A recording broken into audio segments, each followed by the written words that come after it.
Hello, everyone. Thanks for joining us for another episode. This will be our second episode of Blockmates Orange.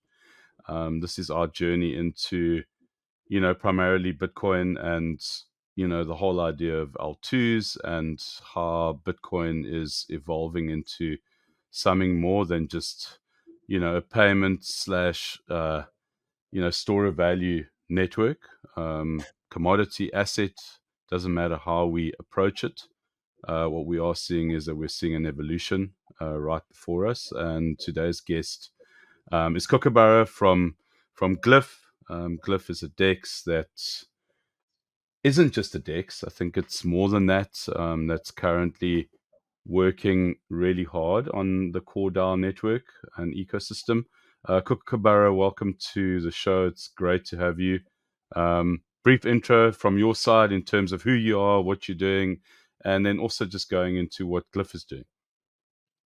Fantastic, Jedi. Nice to meet you, and yeah, nice to meet you precisely. And so I go with my pseudonym Kookaburra. I'm the co-founder of Glyph Exchange, and we are building this Bitcoin relevant and Bitcoin powered DEX on Core, which is the most aligned EVM Bitcoin chain that we're building the flagship DEX on this wonderful ecosystem. So a very quick go through about Glyph Exchange is that we're building basically two different business vehicles. So for one, it's something pretty mature and also battle tested DeFi business models that we have learned a lot in the past few years. On the Ethereum and EVM side of the whole crypto economy. And the other business vehicle we are working on is relevant to some new Bitcoin relevant assets, such as BRC20, inscription, and lately there's Rune and all these assets. So we want to create a very good Uniswap like trading platform and experience for our users. So that's a very quick summary of what we do at Glyph Exchange and where are we building, and a little bit about myself. And so I started working more formally in the crypto business back in 2017. But it wasn't like everyone else was doing ICO and that kind of stuff. I actually started in more like the payment gateway technology. So a lot of the some e-commerce businesses, they were actively exploring how to like bypass, maybe not, it may not be the best word, but like find a way to use better payment technologies, and that was the moment when there was a XRP and then all this Ethereum killer and that generation. So I kind of started there, and then I stayed in, and then move on to different projects. And there was a moment I was just working at a family trust, no, a family office, sorry.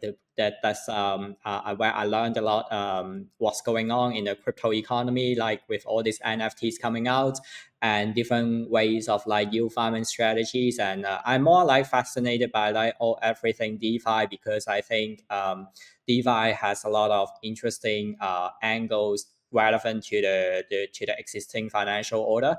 And I think we are actually here doing a pretty interesting we are witnessing a good generation here where we see the crossroads between traditional finance and also decentralized finance, and with all these blockchain technologies, how are they converging?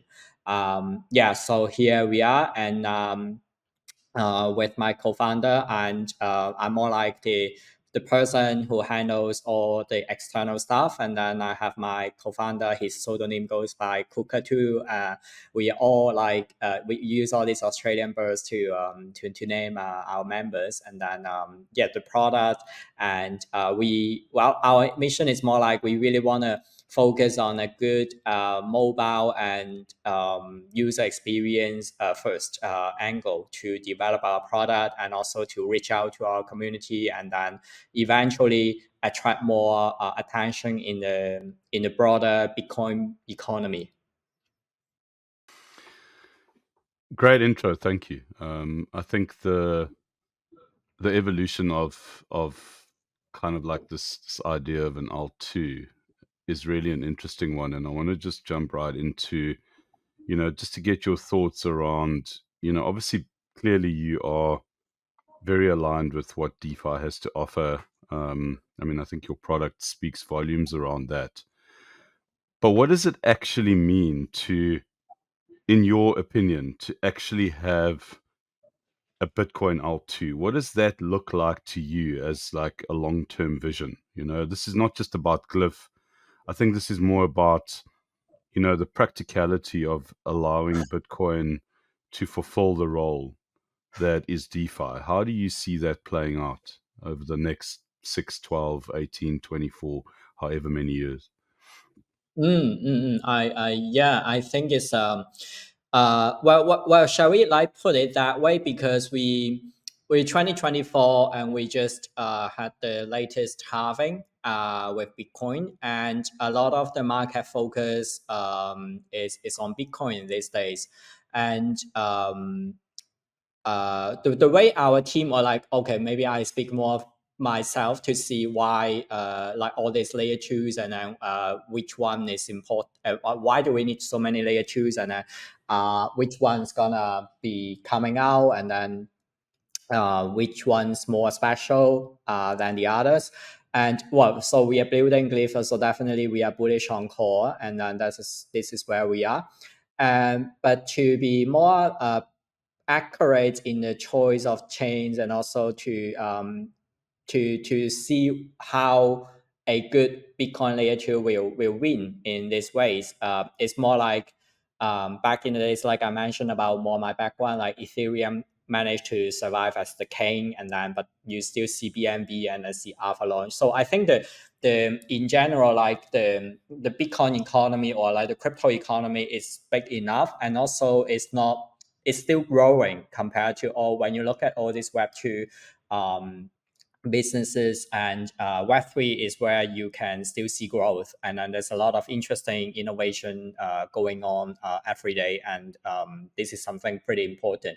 And then I see it like so we all understand that Bitcoin doesn't have a smart contract, and it's been ages, oh, it's been years, sorry, not ages, that a lot of developers, builders, we really focusing on how we can empower the Bitcoin ecosystem to have like Bitcoin as an asset to work with different features. And this is something you can also think of in a more broader way, because a lot of the Bitcoin guys we see, they always how should I put it? They always say, oh, Ethereum based DeFi experiments. They were just experiments for Bitcoin.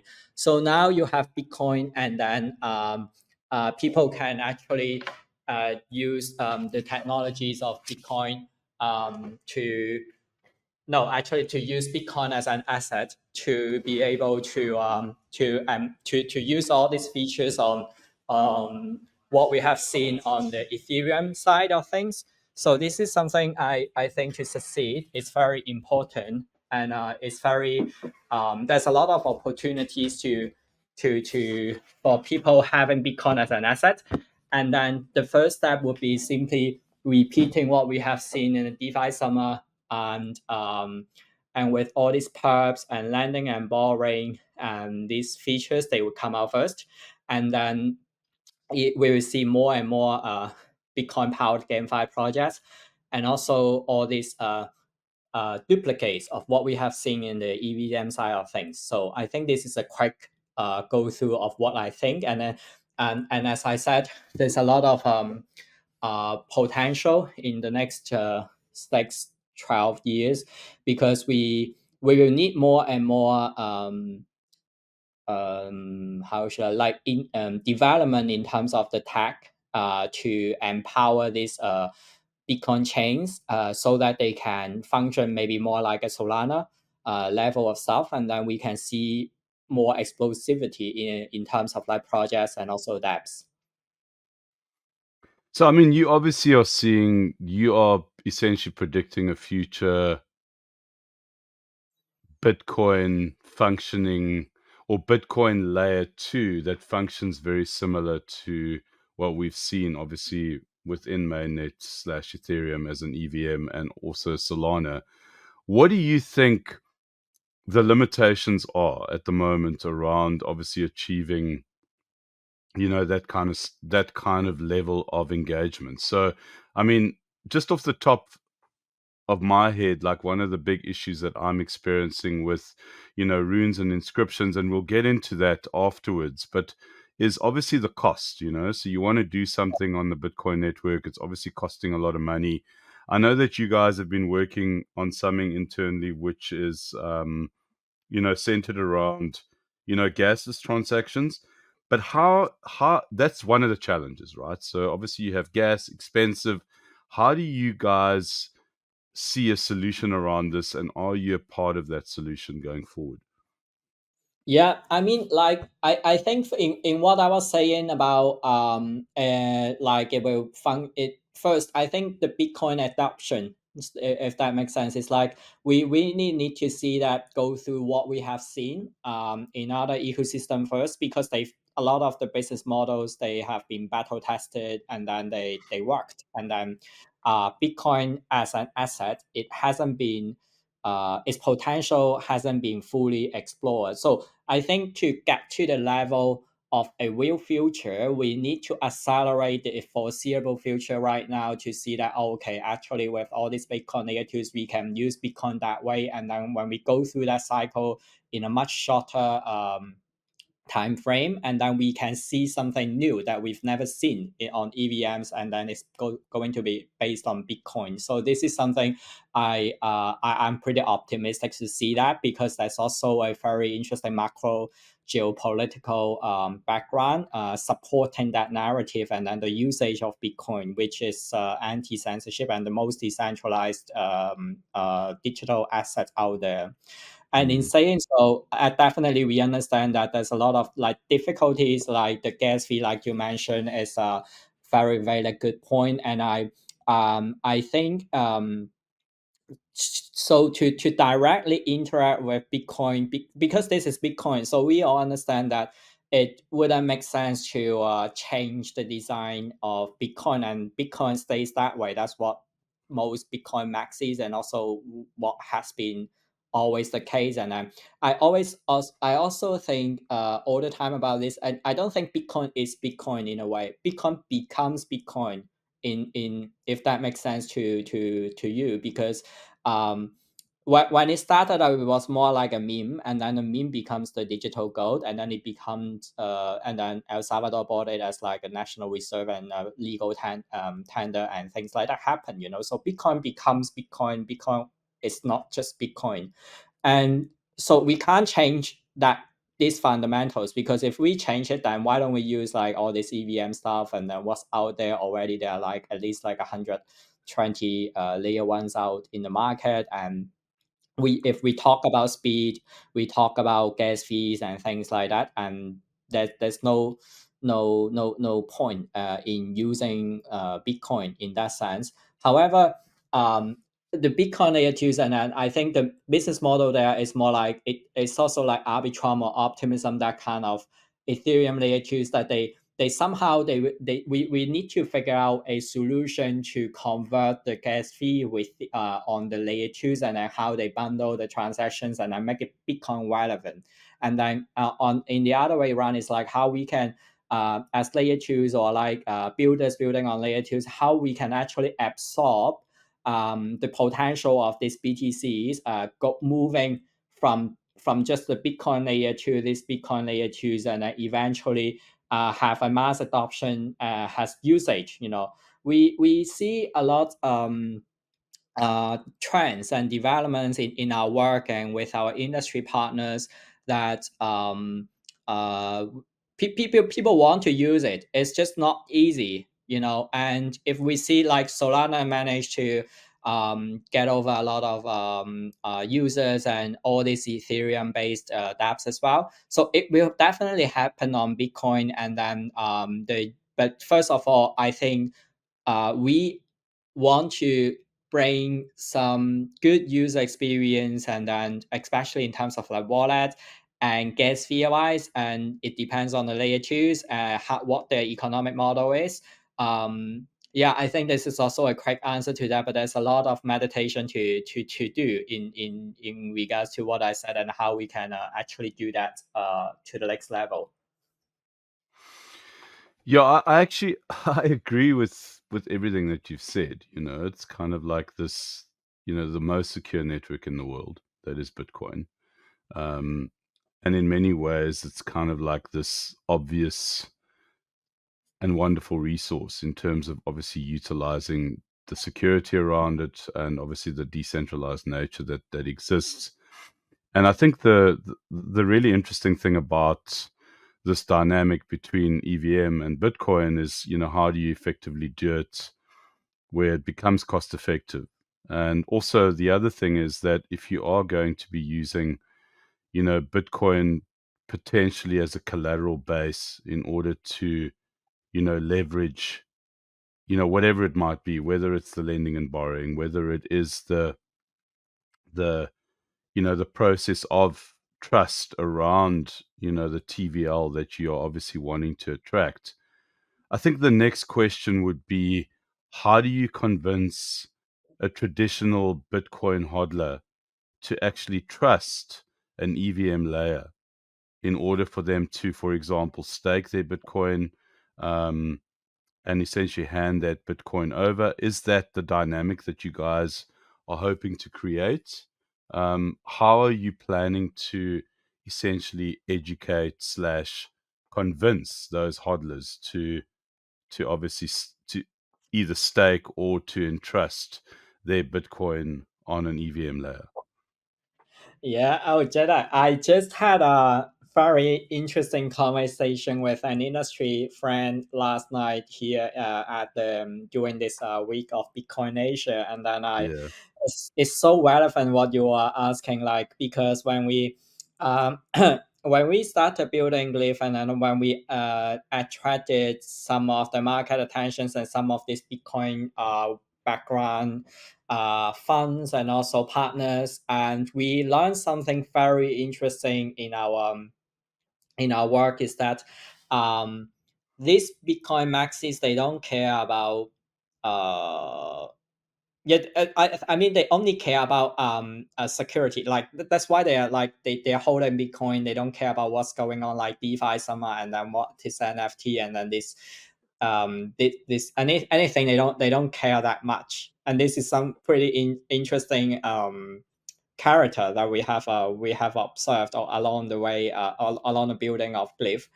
And then when we were like pitching, or like when we were like educating, the way we want to be the priest, like to talk about Jesus, everywhere.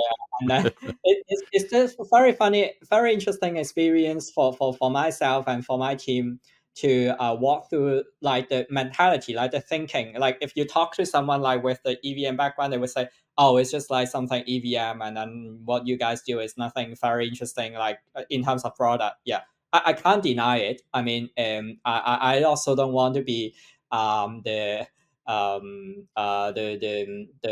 guru of saying, oh, what we are building is gonna save the world. This is not realistic, and I think we are in 2024, so we can just be totally like honest. And also like it's transparency that matters also in the blockchain economy. So so in terms of like how do we convince these guys, like, okay, actually this time is a little bit different, is that, so I think in the last bull market, what we haven't seen was about all this, like the maturity of a lot about like bridges, or like user experience, or like like actually people using a crypto asset and it became something. It makes sense. You look at NFTs, like it's something pretty. I don't know. I'm not too familiar with this area, but I can see that, like, I understand why people would hodl that. So if you use the same analogy, it's the same as like Bitcoin. Why do people hodl it? And that's what I said about why I think Bitcoin becomes Bitcoin. It's not Bitcoin is Bitcoin. It's Bitcoin becomes Bitcoin. So it's a process to talk to these guys and say, okay, right now, if you work with Glyph, if you work with Core, our ecosystem, and your Bitcoin doesn't leave your wallet. So because the security is the thing they concern the most, then Yes. now there's a method, and this is something working and proven, security audited. Okay, you may say that like auditor, they just endorse it, but if something happens, it's still something you need to we don't know yet. Oh yeah, sure, we don't know about that yet. But then so what I'm saying is that we are still like in the process of like bringing all more of these like guys with a very different mentality than people already in the EVM DeFi and also in the NFT space to this to this economy, to this blockchain economy. So last night I had this conversation about like with a friend. He was more saying about we can the next step is like how can we convert these guys from ETF to the actual Bitcoin economy, because ETF, I also like to talk about this a lot because people don't. I sometimes I don't understand why people they think, okay, if I can buy ETF, then I'm a Bitcoin holder, or like I'm I'm in the crypto business now. Yes and no, but actually you don't actually use your asset. I don't know how to explain that, because it's just not like you buy something and then you use it.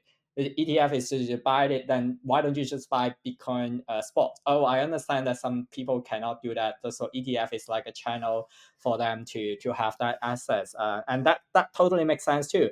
But what I'm saying, so my friend and I, we were having this wild idea and discussion that actually, man, you know what? We should just do some RWA concept and then tokenize that ETF and then put it back into the what we are building, like on Glyph, like create a trading pair and things like that. Then it becomes a token. Yes. It's it's just wild. But I mean, this is the charm of the business, and then there's the potentials. We can think about these ideas and then find an angle to make it work, and then channel that TVL and potentials for people they don't actually understand that much. They think, okay, I bought ATF, so I hold Bitcoin. Yes, but then are you using that or not really? So this is a journey, and then I think going back to your previous question is it will take some time, and I think that future is hopeful in the next few years. As we see, even Hong Kong has like the ETF approval, and I think it will also become a competition for these guys to capture that ETF TVL, so to speak, to their city or to their jurisdiction, and then Yes. it's just what El Salvador has set as an example to all these countries or like people.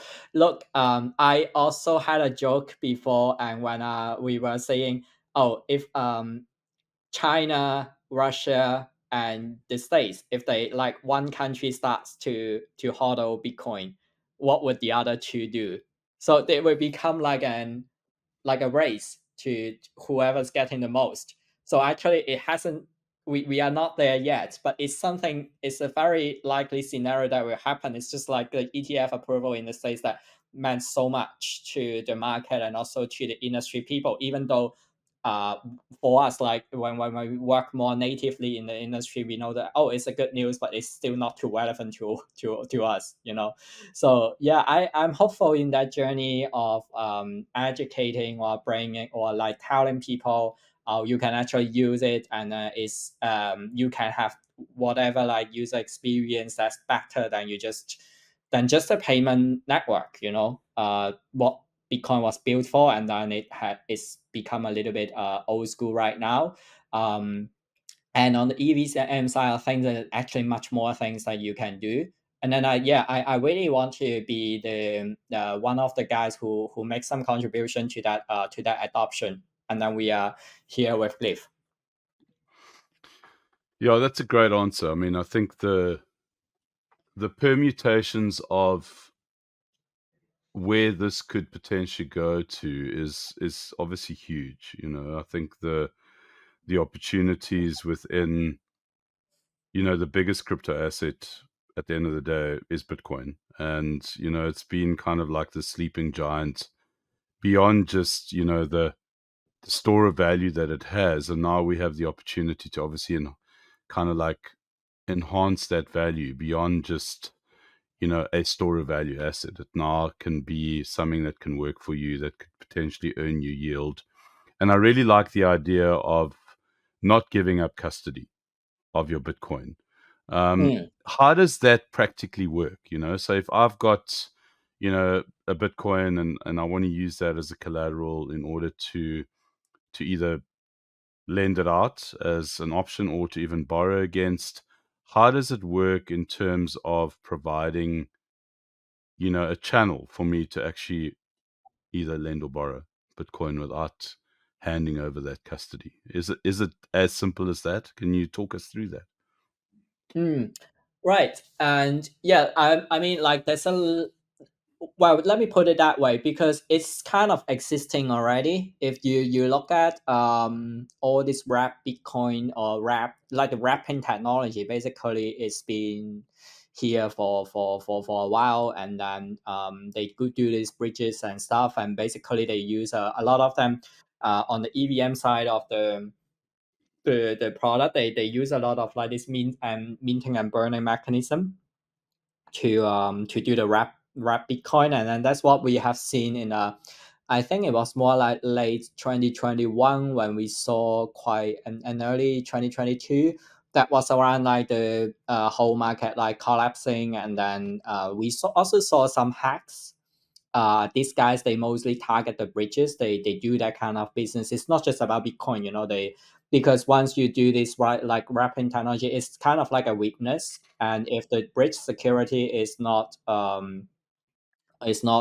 strong enough, and then they got hacked, and then basically all these assets, they're gonna be drained, or like they're gonna be the oracle is gonna be manipulated. And this is how like people don't trust it. And and yeah, and then now we fast forward a little bit. We The Bitcoin layer 2. So to my knowledge, so I work with core, so I'm more familiar with like how the core team does it. And I know some of the other team like Babylon, and they have like similar mechanism. It's more like you you use a non-custodian wallet. This is what most Bitcoiners, and then I think more crypto native guys, they are more cautious about not your keys, not your coins, that kind of concept. And then Core offers this solution for the users to convert their their Bitcoin. Their Bitcoins don't leave their wallet, their non-custodian wallet. And then it basically adds a time lock on their wallet. And then it synthetically prints another like Bitcoin on the core chain. And then it can move around like a ERC20 standard version. And this is how you can actually enjoy the low gas fee and enjoy the speed, and then do more things with the with the Bitcoin assets. But then the security wise is very different from the wrapping technology. Again, I'm not a security expert, so in my understanding, it's more like it doesn't the thing that it doesn't leave your wallet, and it leaves your wallet is the pivotal change in terms of technology. And that's what I was saying about if you look at 3 years ago, when people talk about this, when people want to actively explore this, the tech and the market wasn't there yet.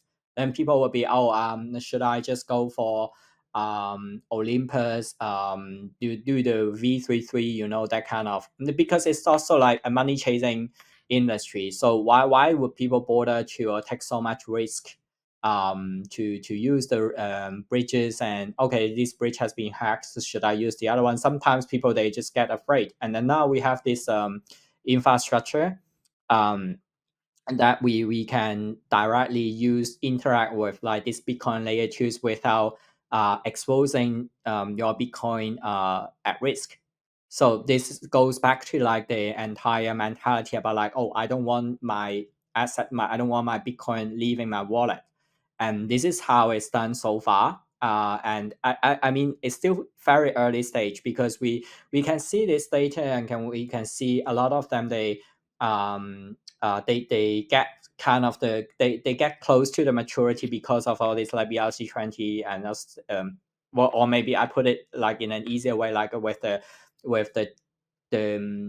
this is cool, this is a Bitcoin NFT, that kind of stuff. And this is always the interesting point to drive the adoption, and then people would look back into what can be more solid business models. And this is this is why, like this, I think with our team, like what Glyph is building, it's really like we want to fill that gap between something cool and something solid, and then we just want to make sure that something cool and solid, they both work, they can coexist, and then people can, and then we just like in the journey together. Yeah, I think that does make sense. Absolutely. So tell us a little bit about, obviously the way that I see it, and please correct me if I'm wrong, but I think BRC20's inscriptions and runes played a really big part in kind of like allowing us to experience the possibilities that exist beyond just Bitcoin being a store of value.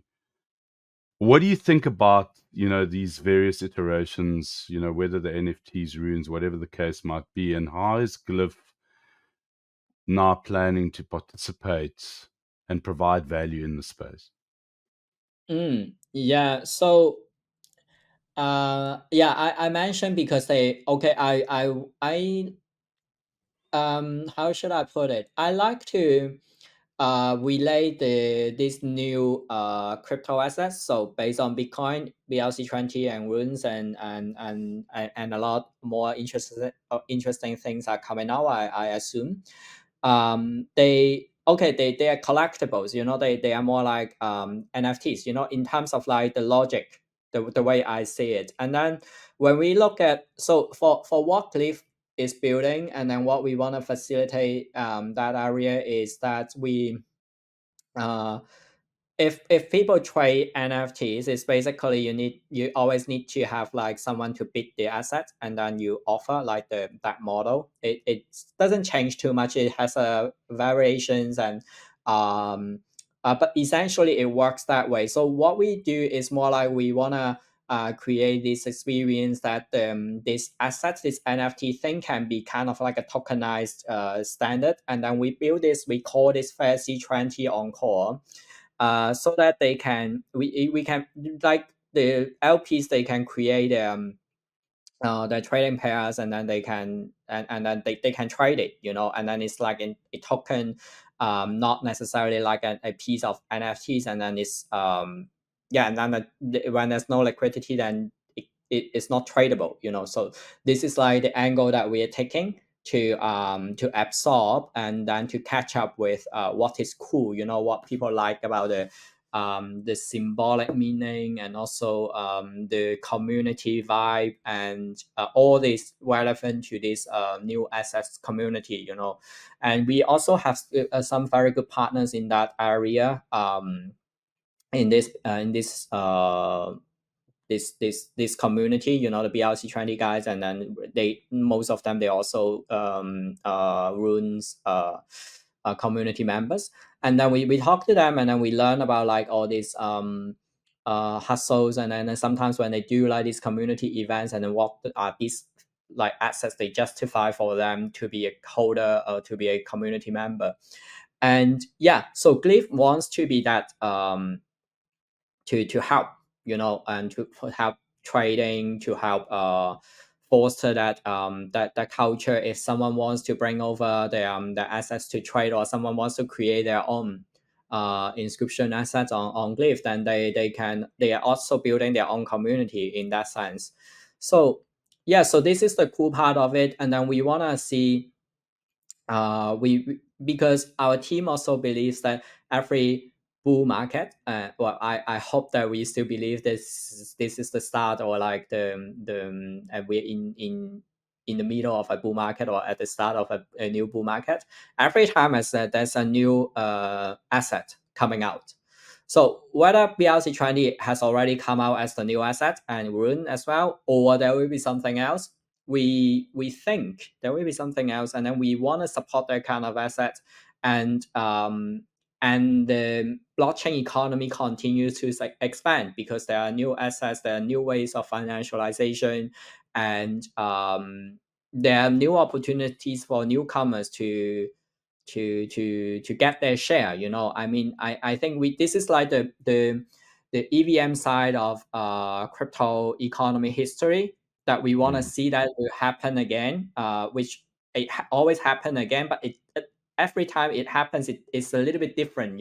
So I can't say that it's a repetition, because if we just want to see a repetition, then we just like we're lazy, and we can't do that. But I mean, understanding that cycle, understanding a historical development, and then it still makes sense. But because we just want to have like, okay, the pattern should work in this way, there are data supporting that trend, but what will become explosive and what will become new this time, we don't know yet, but we want to follow that trend. And yeah, so I'm not too sure if I answered that question, but this is how I see it. Yeah, I mean, I think it's interesting that there is obviously the prospect of something new that come up and that can come up, and it's really cool that you guys are obviously looking at it from a perspective of, well, we're open to the possibility. I mean, I think everyone does kind of like anticipate that there will be new things, but obviously you guys have a philosophy that, listen, something new is going to come. We want to be able to facilitate whatever that might be. Um, and that's really cool to hear. It's kind of like, well, we're not stuck in the way that we're doing things, and we would like to obviously be ready for it. In terms of the Uniswap model, because you have spoken about, kind of like, well, we're doing things very similar to what Uniswap is doing. How does that actually work in the context of Bitcoin? Have you guys like forked what Uniswap are doing, or have you just kind of like used the ideas and built something from the ground up? I don't want to get into too much of the technical side of things. I'm just curious as to what that dynamic looks like. Right. Okay. Yeah. And the like I mentioned several times, Uniswap here. Apparently Uniswap is the real like breaking. Even today, is still very relevant when you look at the simplicity, and then how this actually changes a lot of the ways people they trade. Like even traditional finance guys, when they get into crypto, this is something new to them.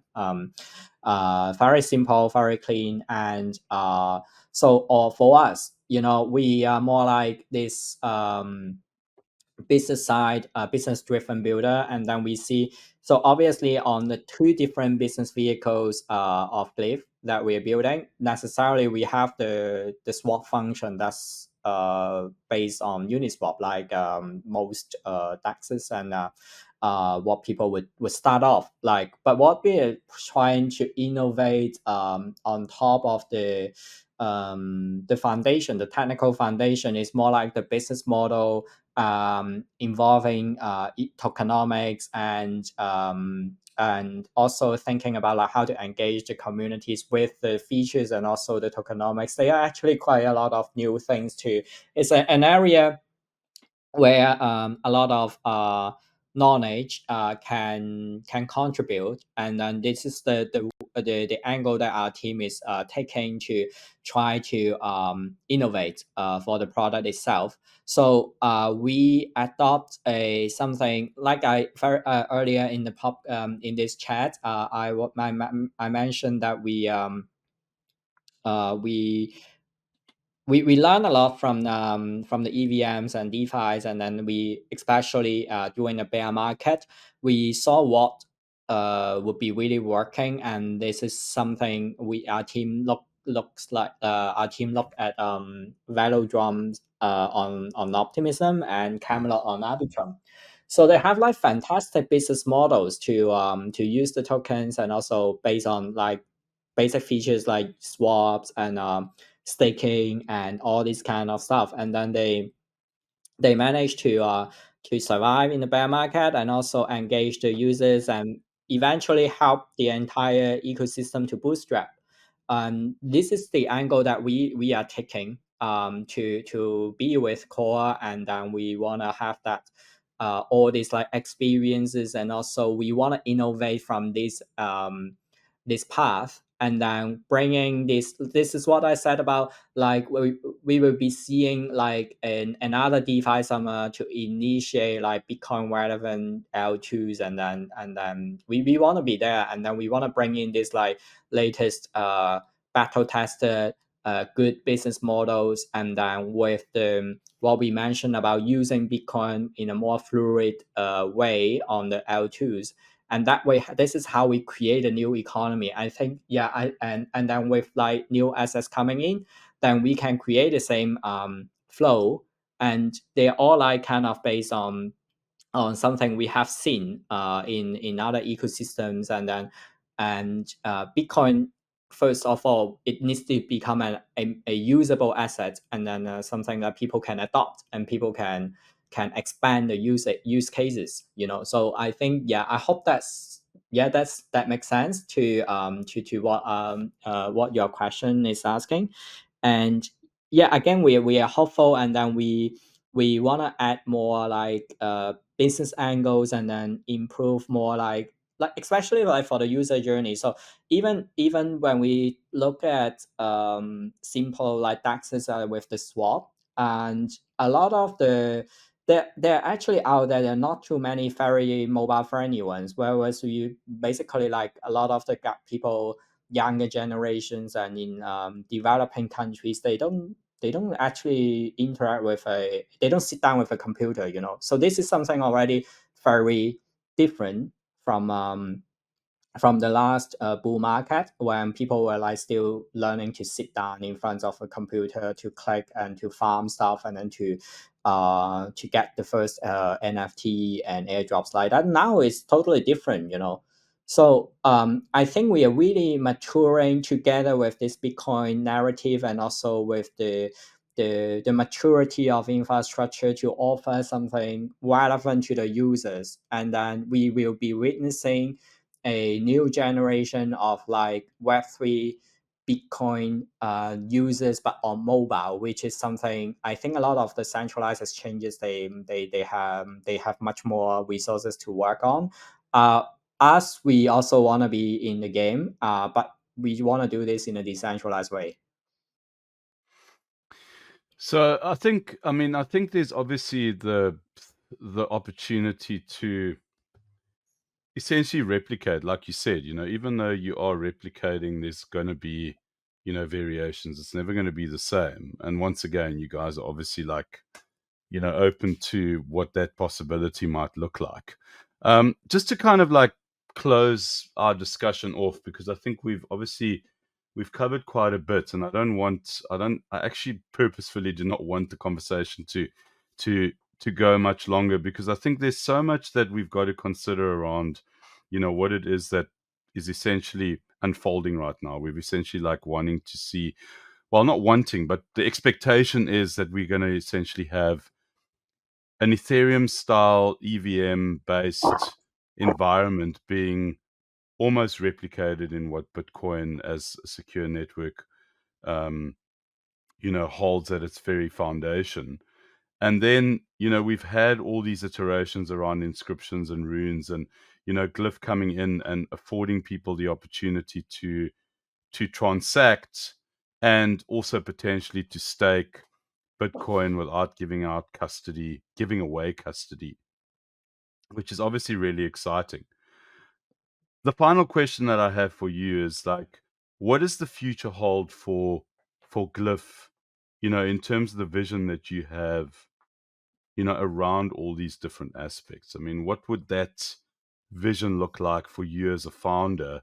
Um, obviously going into tomorrow and into the future, and obviously your partnership with Core as an ecosystem. What does that future look like, and what would you like to see, beyond just, making a little bit of money, but from a user experience? What does that look Oh man, that's a tough one. Yeah, because we like in between, like in between, like we're surviving in the market and also thinking of future, and it's a lot of work, and I can't deny that it's not easy, but we enjoyed that, and to go back to this question, I really want to focus more on something what I have learned personally in the Web2 industries and with all these internet Web2 giants, how they did their user acquisition and in terms of like improving the user experience along the way, and then pivoting the features as per the demographics. So this is something I want to see in the future of our work, and also Core, because we can see a lot. We helping, we also catering a lot of the needs of what I mentioned about these mobile users in a lot of like interesting demographics where they might not have like it's kind of like the same narrative over and over again, that DeFi and or like Bitcoin enable this less privileged economies to have like good financial services. And I think together with Core, we are actually working towards that direction in a to C perspective, like not like to B perspective, but more to C. And because eventually we need the users, So for me, and for our team, we definitely want to see more, and we want to be able to onboard as many of these users as possible, and then that will help ecosystem growth, and the ecosystem growth will in turn gets more attention, and then we can attract more innovations back into the ecosystem. It's just a positive feedback loop that we want to create. And again, yeah, we just building on Core. We are not using like a multi-chain strategy either, because this is what we see the opportunity, and we want to dedicate our energy and resources to this opportunity. Yeah, so we definitely wanna be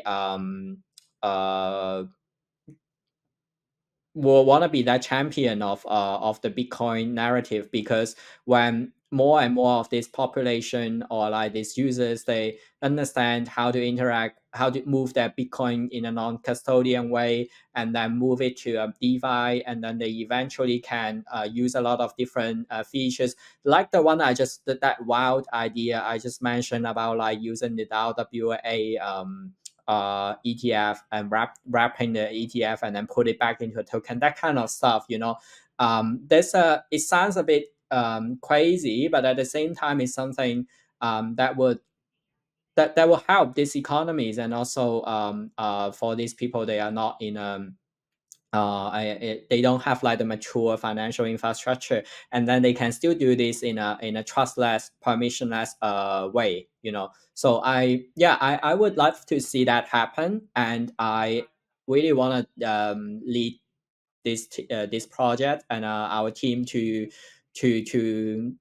yeah to that destination, if that's something I'm hopeful for as well. Cool. Sounds awesome, and it's going to be really cool to obviously, see how you guys are doing, and I think also the growth and the development of, this Bitcoin L2 space. Like, at the end of the day, once again, it's just another iteration of where we're going and the evolution of the space. And if people get despondent, around crypto and the rest of it, all you got to do is just see what's happening, just in the Bitcoin R2 space. And I think it's really positive, and really look forward to seeing how you guys grow in the space. It sounds like you obviously are very passionate about what it is that you guys are doing, and I do believe that you will receive the rewards of that, that passion and that insight. And yeah, I really thank you for taking the time to come on and give us your perspective around where things are going. And yeah, I'm sure we'll catch up with you guys in the coming months. And yeah, all the best, Kookaburra. It's been really cool to meet you and to chat to you today. Likewise, Jedi. Yeah, it's been a pleasure. And yeah, I think, yeah, speaking of that, I think it will take another 3 days to talk about like what's happened and what we think that's gonna be good, and then what will happen. I really Yeah, enjoy this industry because there's a lot of new things going on and interesting people chipping in their very interesting ideas, and which you yeah. can't do that necessarily in a traditional industry, but whereas in our area everything's possible. Great. Thanks everyone for tuning in and listening to Blockmates Orange. We look forward to our next one, and please like and subscribe. Obviously, we appreciate it. And yeah, take it easy, and we'll see you guys next time. All right, thanks for listening. If you enjoyed the show, please give us a like, subscribe, and turn the notification bell on for next time. See ya.